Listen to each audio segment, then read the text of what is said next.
Hey, creative. Are you ready to discuss profits, the money, the ways to make it happen? The Profitable Creative Podcast is for you, the creative, how you define it.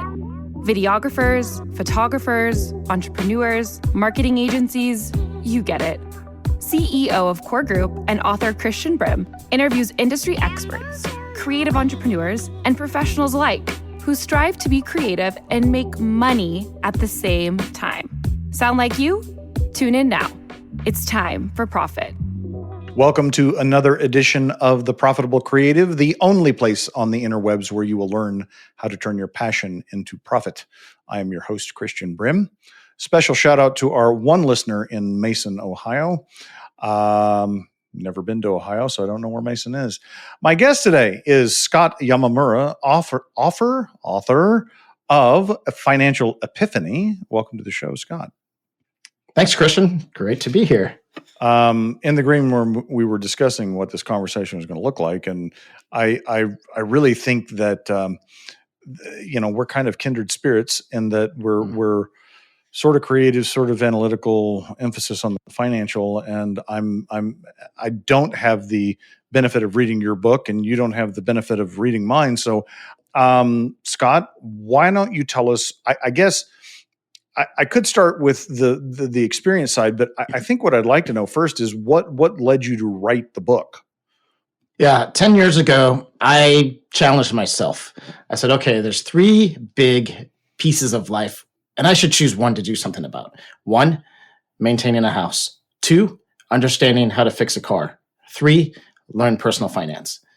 So I don't know much about taking care of a house or fixing a car. So I chose personal finance, and I dove in 10 years ago to get over that big, intimidating hurdle that most of us face.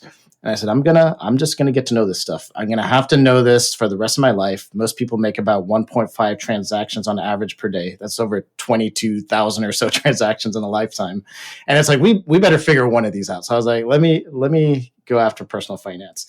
So after studying it, diving into books, taking workshops, getting out there and talking about it, this thing that we're told not to talk about. In fact, when I was growing up, my mom used to say, talking about money is like talking about your underwear.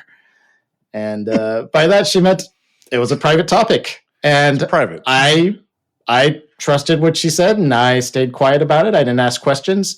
But when we don't talk about money, we could be going about it all wrong, silently suffering. And in fact, the statistics do point that out. So when I was studying finance and I found out all these truths, wow, 78% of people might be living paycheck to paycheck. It doesn't look like that with the cars we drive, the vacations we go on, and the electronics we own. Wow. Most of us are in debt, about 77%. Oh, I thought everybody owned everything and we were healthy with our finances. Not the case. Living on the edge, showing a different story than what's actually in the bank. And then the other thing is financial literacy. I thought everybody had parents that showed a good example and they just followed that example. Also not true. Financial literacy, most have trouble passing a basic financial literacy test. And one of the biggest answers to, hey, what's going on with your 401k? How you doing? This and that. Biggest answer is, I don't know. We don't have an understanding or confidence in this area. We're not taught it. It's not in all the schools. And so it's kind of sink or swim, go figure it out for yourself. So once I discovered that that is what is really happening, we look great out there in America, but the bank accounts say otherwise. I studied to become a financial coach, not exactly so I could run a coaching business one-on-one, but so I could get a message out. So I did spend 3 years writing a book called Financial Epiphany. Looks like this. And I really wanted it to be very approachable. That's why it's there are some cover. Similarities in our color schemes. I don't know if yeah. I think we're on the same page with a lot of this. So, And that was the idea, is to make finance approachable, to make personal finance for you. Most of us think we're imposters. I myself thought I was an imposter. Oh, I'm not supposed to know this, but I certainly could hire somebody. Well, I think we all owe it to ourselves to learn about it. And so this whole journey over the past 10 years, I would say stumbled across three financial epiphanies. They're taught about in the book. We're going to talk about them today too. I don't keep it a secret. I just want to help as many people as possible. But these simple rules of thumb, they teach the basic person, because this is where we're at with finances. We're not savvy. We're not all well informed. Just to make that basic step, what do we need to know to step into healthy finances? That's what I boiled the book down into. That's the message. So to clarify, there wasn't some financial reckoning in your life, like bankruptcy or something like that, that precipitated this. It was just a desire to have some foundational knowledge that you thought you needed to have as a human. You got it. And I do feel like, you use that word reckoning. I call it the day of reckoning. I feel like everybody is going to have that. I had a soft reckoning where I decided to do something early, but the day of reckoning can be a very hard hit the wall moment when retirement comes. Whoops. There's something called the retirement crisis, where we realize we didn't save enough. We don't want to wait till retirement to find that out. So my reckoning was a personal choice, and did it hopefully early enough to make a difference in my own life, Okay. and help other people out. So some personal questions. Are you married? Oh, absolutely. I'm a family man, married, and I have one son who's a teenager. Nice. Okay. So you were telling me, and I just want this information out there as context. You said you have a full-time gig. This is being an author is not your bread and butter. That's the passion project. That's right. And your full-time gig is? I work for Costco Wholesale, which is located in the Seattle area. So I'm outside of the Seattle area. I've been working there 25 years, straight out of college, and started as a web designer, went into multimedia, and now head up thanks to COVID, which made video communications a very big thing since we couldn't gather in person. I do head up the video communications department globally for the company. Okay. So clearly you have a creative bent to your profession. You got it. 5 days a week on it with Costco. And then there's the other 2 days a week in the evenings, which we can talk about as well. Yeah. So, and I do want to mention that too, because I found that interesting. But let's start with this. In your research, what did you find that was most surprising to you personally? Not like the population as a whole, but like to you, like, oh, wow, okay, I didn't know that. That's going to make a difference. Yeah. So the realization I had along this whole time, what motivated me, my main motivator, different things can motivate different people, right? Finances is incredibly personal. Some people, yes, their big step is, I got out of debt. I was in this hole. It was for years. It was a chain around my ankles. And I am released and I have freedom. That wasn't so much my story, although I did get out of hundreds of thousands of dollars worth of debt. Other people might say, wow, finances was a terrible argument every day with my spouse, and we almost got divorced over it, hanging on a string. And, money problems are one of the biggest causes of divorce, if you have that friction and that abrasiveness on a daily basis. But for me, it actually was the biggest realization with finances was that we can multiply it. And I had always been told, there's the great advice out there. Albert Einstein is sometimes credited with saying compound interest is the eighth wonder of the world. Yes. And you have people saying save early. And you have others saying save 15% towards retirement, or have 10 times your income saved by the time you retire. All this great advice that is about saving and investing, many, many things from Warren Buffett that talk about these things as well. But I needed to make it personal. I needed to make it hit. And I actually had this aha moment, this epiphany, where I realized, this is how it works for me. I'm a creative. I needed to hear this in a creative and simplified way, because once again, creatives a lot of times think that we're imposters. We have imposter syndrome. We're not supposed to understand money or finances. That's someone to be hired. It's not for me. It became for me. I realized how it could become for me. That's the message I'm now spreading, is when I realized I understood how to multiply money, that actually helped me with my debt, because I didn't put money into things. I put it into multiplying. And now life is healthy now. The debts are behind me. I'm looking out for my son and helping him out early. We started teaching him in the single digits about finances, and he has a creative bend as well. And then now the future looks good as well, not only for our own family, but we can step in and help aging parents out and also just spread the word all over the place. Creatives, coworkers, friends, family. That's the idea now, is now that I got my financial life in place, is to help show others the way. I love that. Yeah, you talk about setting your son up. My poor children were subjected to lots of Monopoly and cash flow from kids, the board game. Yeah. So it is interesting to me, some of the fundamentals that people assume that are wrong, right? Yeah. And one of the things that really struck me, so I read Robert Kiyosaki's Rich Dad, Poor Dad right after graduating university. And I had graduated with a degree in accounting. I was a financial professional, right? Yeah.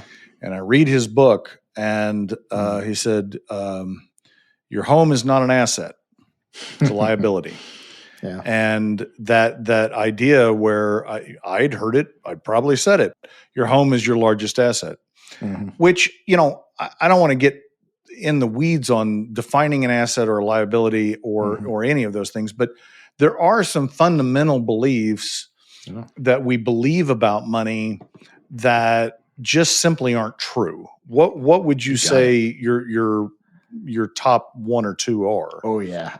Such a great question, because I got my number one, which is wait to save later. When you make more money, when you get promoted, when you're older and wiser, you're going to have time to become savvy. That's the time to invest. Just wait till you're middle age or so. That is the greatest myth, because it's actually the opposite. Yes. It's age and it is time.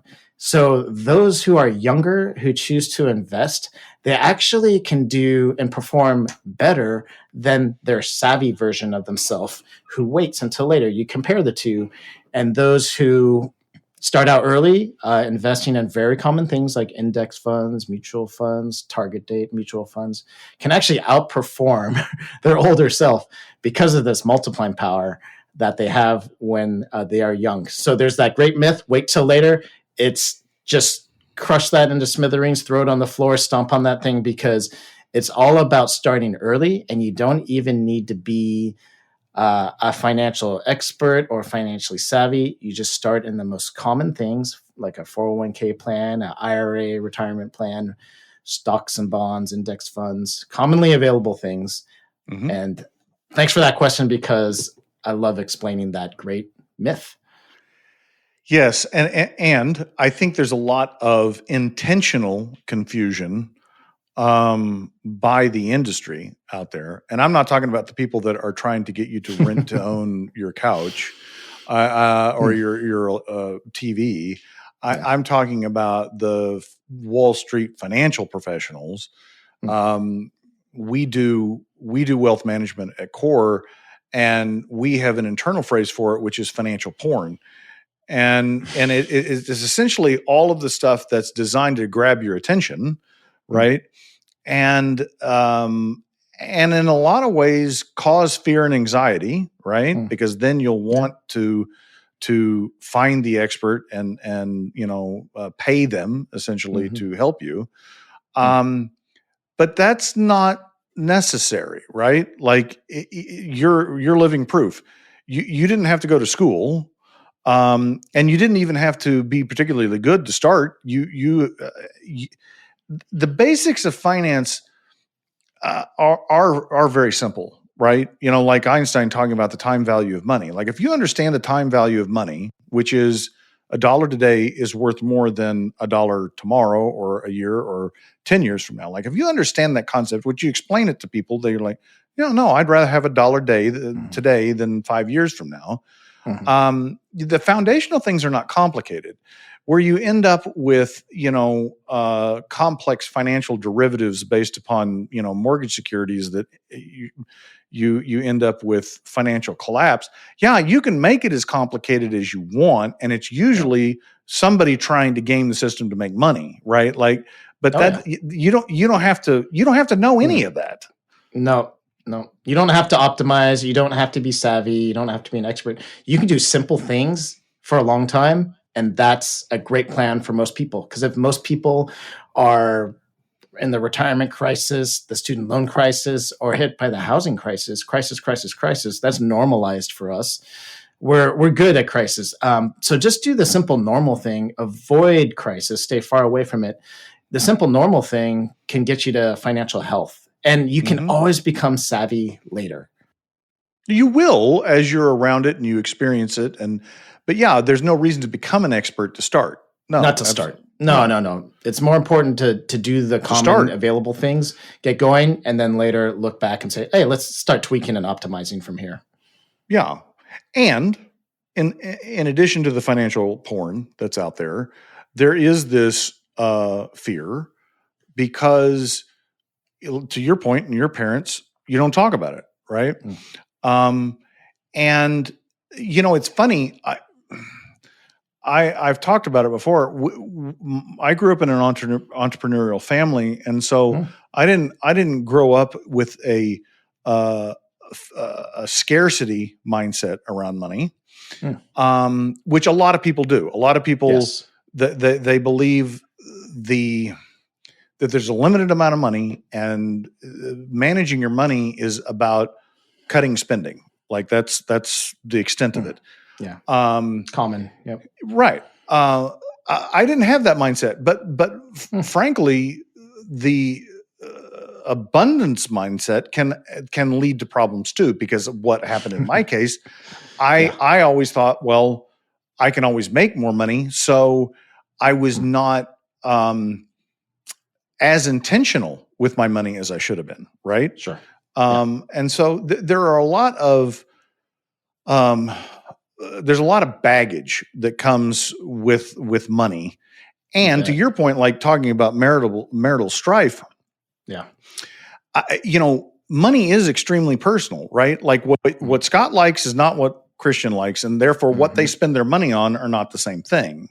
Yep. And so when you have spouses that, have fundamentally different values around money, you're going to have conflict, which for most people means, well, we're just going to avoid the topic, right?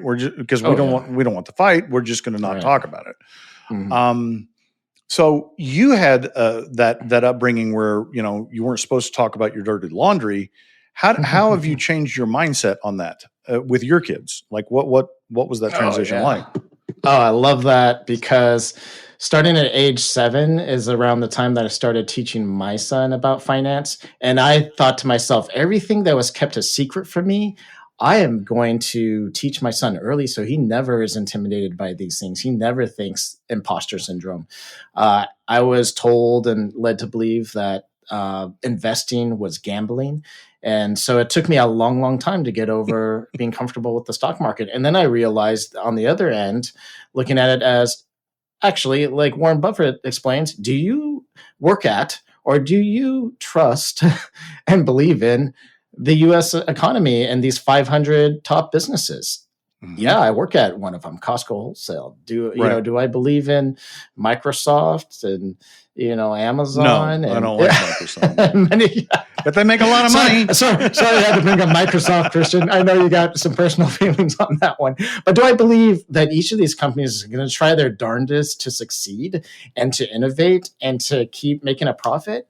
Oh, yeah. Everybody's out there trying to do their best. We're buying services and products that we are making ourselves when we're selling them to each other. And that's what we're going to do for all time, is keep making products and services and selling them to each other. But you got to be smart enough to know when your personal limit is.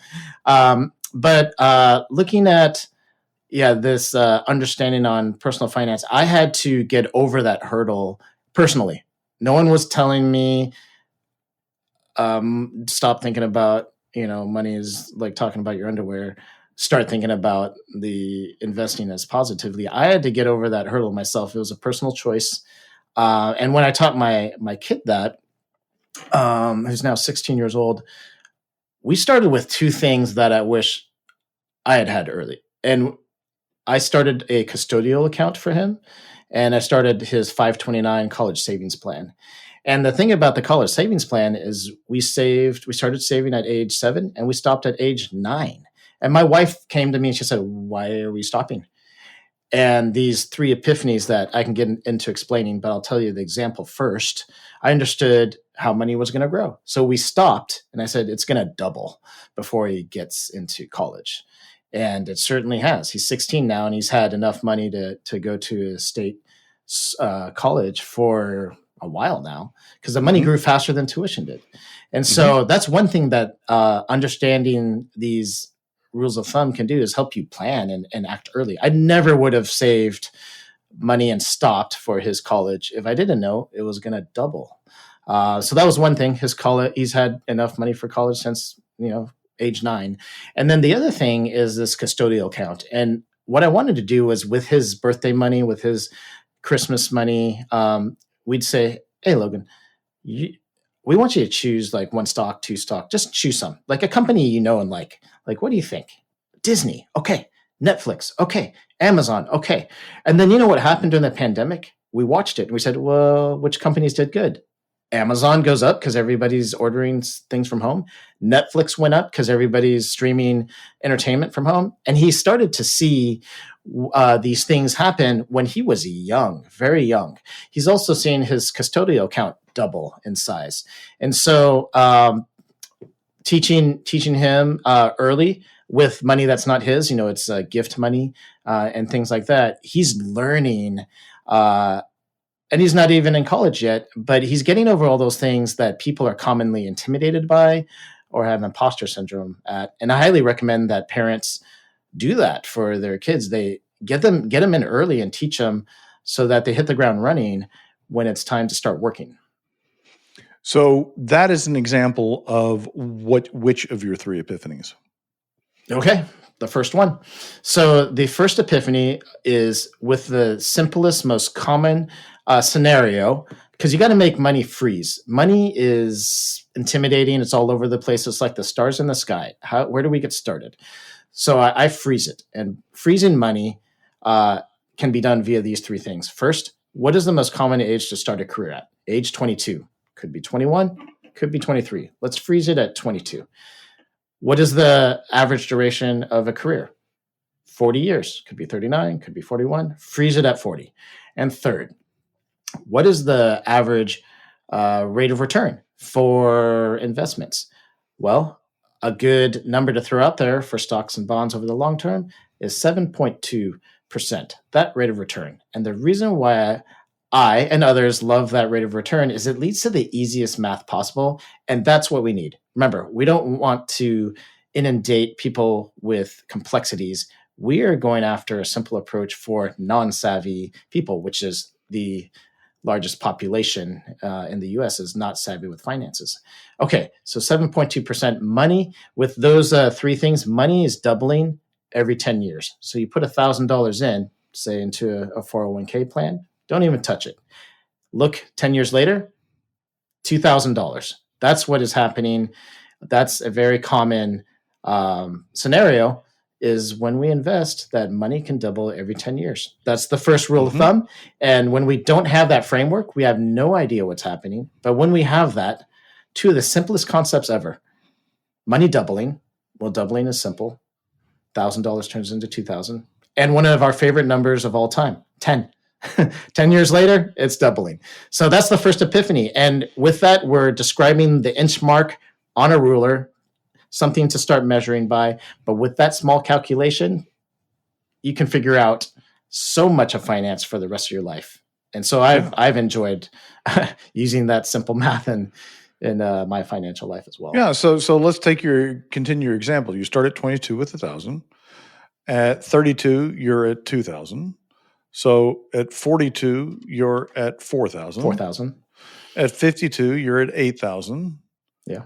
And at 62, when you're contemplating retirement, you're at, I lost my number. Was it 8 or 16? At that point, it's a multiple of 1. And at that point, you are hopefully near retirement. It is average retirement age, and you're enjoying the fruits of your labor. So it's no longer multiplying, you're starting to spend it. So you described the very thing that I usually have to explain, but you said it on your side. And those are the numbers. Those numbers, 1, 2, 4, 8, 16, those are doubling numbers. And that is exactly what can happen. So now we have our ruler. We talked about the inch mark, that money can double every 10 years. Let's talk about the ruler, which measures your career. Now, because people usually work for, we said, the average of 40 years. Now we know that if you put $1,000 in, at the end, when you retire, it should be about $16,000. Right. There's this multiple of 16. And that's what we want to look at, because when people start their careers, now they know what's happening when they put $1,000 in over the long term. Instead of, I don't know, we say, oh, if every $1,000 I put in, that should turn into $16,000. Wow, I should act now. And that's the point, is that when you talk about multiplying money, this thing, it can feel impersonal. But when you flip things around and you say, wait a second, you have this multiplying ability of 16. You have an ability. You're actually more like an athlete. NFL players, Olympic hockey, ice skaters, I should say, and gymnasts, many sports athletes are at their prime in their 20s. And the same is true for money. It's when you start working and you have the ability to invest, that's your most critical time to act. That's when you have the most leverage. And I'm here to tell people and coach people into realizing their multiplying power is to put a number on it rather than nothing. As to say, you have the power of 16 when you start working. And 10 years later, it's going to half into the power of 8. And 10 years later, it's going to be 4 and 2 and 1. So if you have the power of 16 when you start working, don't you want to act now? It creates a sense of urgency. And so I just blended Financial Epiphany 2 and 3 there. Financial Epiphany 2 is you have the power of 16 when you start working. Financial Epiphany 3 is that your multiplying power halves every 10 years. Now that we know what's happening, we have a framework to act. And that's exactly why I saved for my son's college when he was 7 years old. And that's exactly why I max out my 401k plan and have an IRA and invest in these other methods. I wouldn't have done that if I didn't know these 3 epiphanies. I would have acted timidly, which is what I did before. But I'm spreading the word so that others understand what's happening very simply with a simple framework and can take action. Well, yeah, and I love your analogy to an athlete. And I realized at the time that when I said, you asked where I was from, and I said Oklahoma City, home of the world champion Oklahoma City Thunder, I didn't know you lived in Seattle, and I did not mean to scrape that wound. I apologize. We love the Supersonics. Yeah. No offense taken. Yeah. Okay. So, but like an athlete, you degrade over time, right? Yeah, and so if you've got a 16-to-1 leverage, or even an 8-to-1 leverage, you've got a lot of room to screw up and still be further ahead. Just like the athlete in his prime can get away with stuff that they probably couldn't later in their career. Like they got to be more conservative. They've got to like maybe not take that extra step or et cetera. But I love that analogy comparing it to an athlete because it's good. Yeah. I love it because what we want to do is explain using something people understand to parallel it to something people don't understand. People understand athlete. They don't understand finance. Another person I talked to, I love this analogy. It's a little bit more for women. She said that you've got this is like a biological clock. You've got this financial biological clock ticking. And I was like, that's perfect. That's a whole another parallel of explaining this. And here's an example that I actually love that really gets you to feel what the power of 16 is like. Because people say, oh, power of 16, that sounds great. That's good. But here's the example. If you work a week of work and get paid for that week, that's what you signed up for. Now, let's say you work a week of work and your boss says, you know what?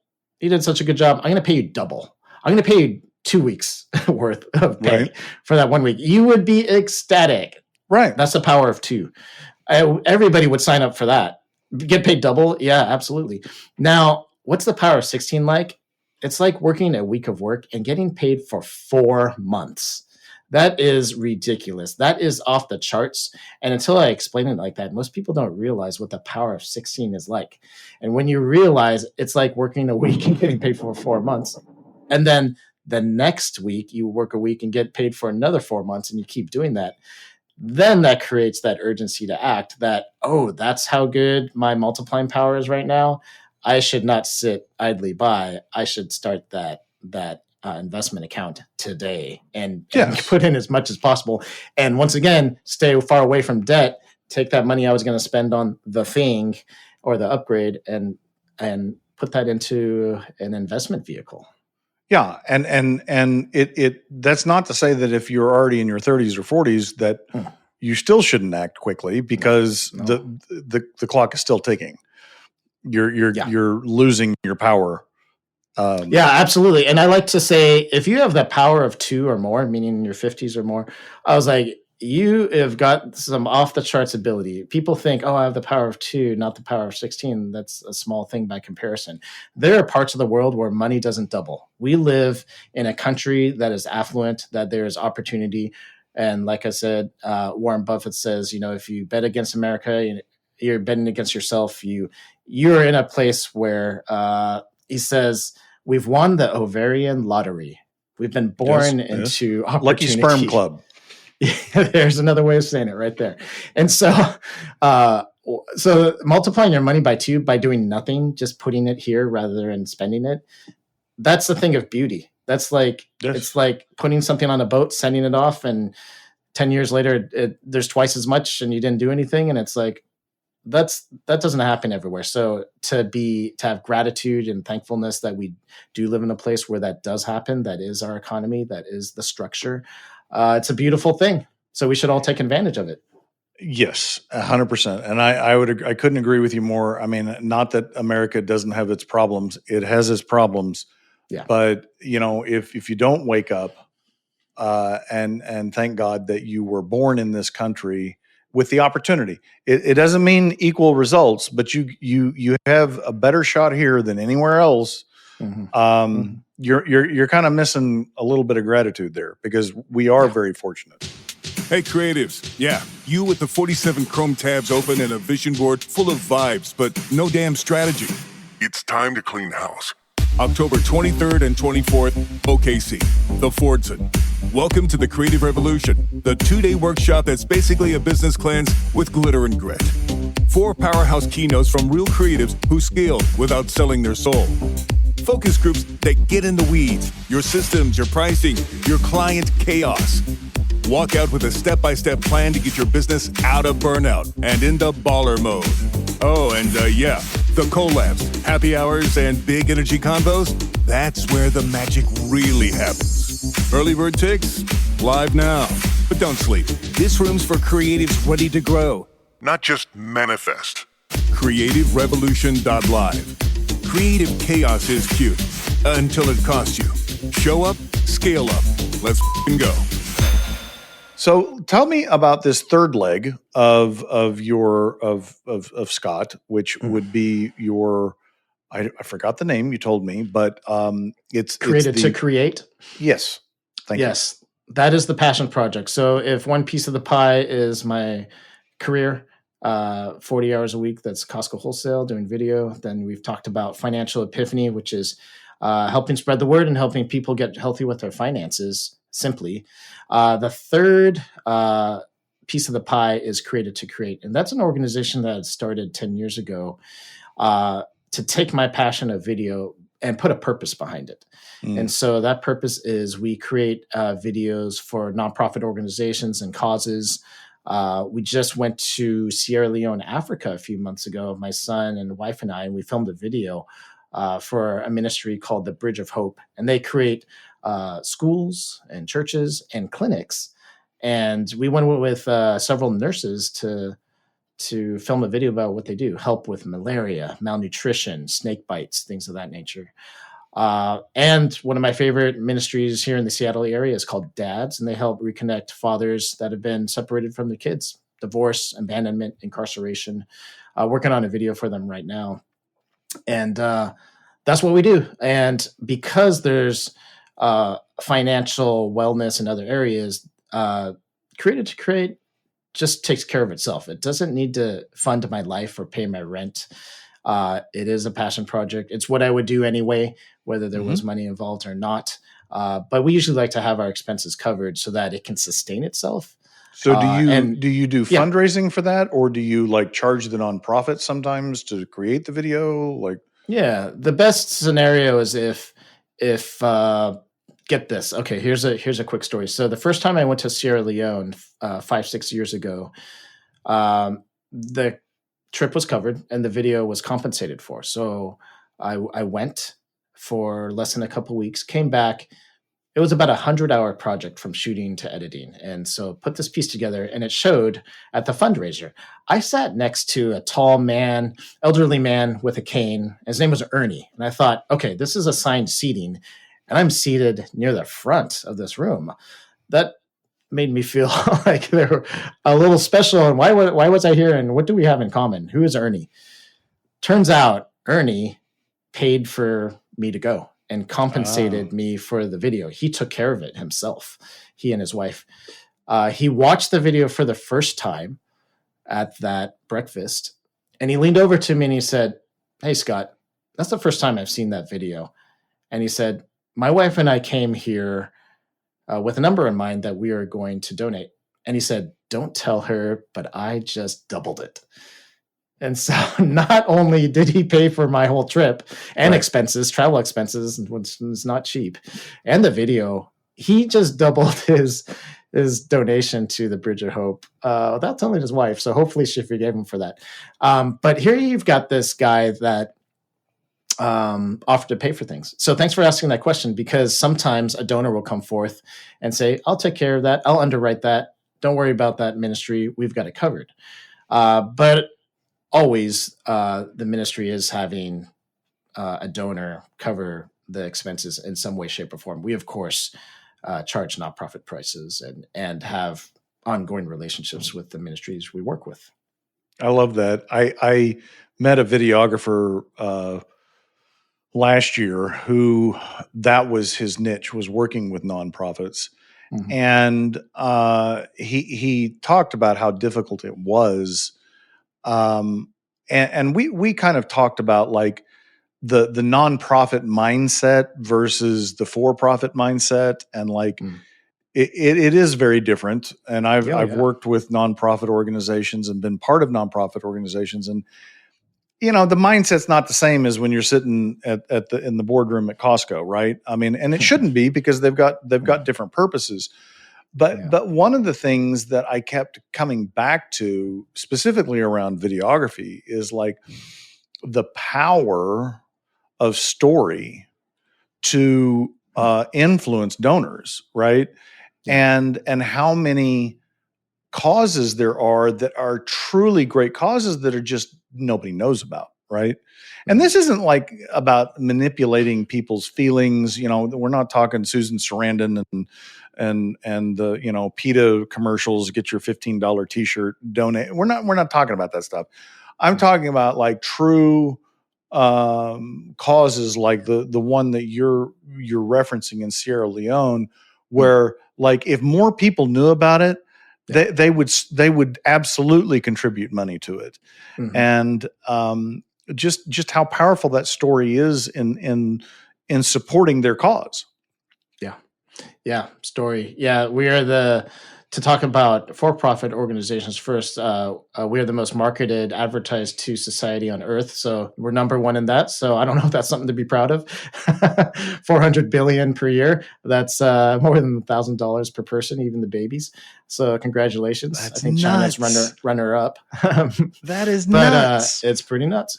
And so, but when you come to, and obviously there's going to be, when you spend those advertising dollars, the money comes back through revenue. But nonprofits aren't able to advertise like that. And so they certainly, I call it going from products and prices to people and purpose. When you're doing products and prices, there's this flow of money. When it's people and purpose, that's a little bit harder because you are inviting people to a fundraiser and hopefully they show up and have that heart to donate. They are choosing what they are giving for maybe that free meal on the table they're getting that night. Whereas in the for-profit world, you're purchasing something and getting this product of a certain value in return. And so totally different worlds, totally different animals, like you say, but the nonprofit world, it's something we almost have to go to. It's not coming to us. It's not in our email accounts or on the billboards or before the movie starts. Yeah. And to your point, like, like you explained this ministry to me verbally, right? Yeah. And, it may resonate with me. Right. And I might say, that's something that I might follow up with Scott and see if I could support. Right. However, if you showed me a video with the people that you change through that ministry and hear their stories, right. That you talk about multipliers, that's a multiplier off the chart, right? Like it a totally different level of engagement. That's right. Yeah. I think to maybe draw a little comparison. I went to the Coke Museum in Atlanta a few weeks ago, and they had this beautiful piece that played about everybody being happy and families coming together and just having the best time of their lives. And then they were drinking and sharing a bottle of Coke. And I was like, that's amazing. And getting diabetes together. It was beautiful. There you go. Hey, we're in it together. We're in it together. And when you talk about what you just said, which is, here are the lives that are being helped. In Sierra Leone, the child's able to go to school that wasn't able to go to school at all. This family is getting fed, and otherwise they would have maybe one meal a day where the child is actually getting it at school, and it's rice mixed with sauce. That sort of thing. If I were to go buy a bottle of Coke and someone wanted a tip for it, I'll give them that 20% tip, on the receipt when I leave that restaurant. But if I go watch a story where a life is being transformed and changed and a community is in Sierra Leone, I'm going to get more than a 20% tip. Some people are donating just tens of thousands of dollars to something like this because there's this life-changing value, and a human life is infinitely valued. You can't put a price on it. No. And so you could give forever to something like that and not lose out. Whereas if you overpay for a product, we feel like we're being taken advantage of. And I do feel like that with the way inflation's been going. Yes. And if you drink too much Coke, you're going to get sick. It's going to affect your health, right? There's no negative in helping other people. Like there's no downside. That's Scott, right. How do people find out more? Well, first of all, how do we purchase your book? What's the The book is on Amazon, available for purchase, Financial Epiphany. And the easiest way to get connected with me or find out more is financialepiphany.com. You can also get to the book through that way. You can view, I'll post a link to this podcast once it's available on there. And there's a free download for those who want to learn how to make their first investment, starting a Roth IRA or get out of debt. It talks about something called the debt snowball, the process to get out of debt, and also find out how much to save for retirement. What is your retirement number? So love it. Yeah. I love your website, by the way. I'm in the process of redesigning mine, and I sent yours to the designer, and I said, I like this one. So, all right. Glad to hear it. And that's kudos to the web designer that did it for me, Shane. So thank you. Thanks. Shout out to Shane. Listeners, we'll have that link in the show notes. If you like what you heard, please rate the podcast, share the podcast, subscribe to the podcast. And if by some strange reason you did not like Scott, you can send us a message and let us know what you want to hear, and we'll replace him. Until then, yes, please. Ta-ta for now. Thanks, Christian.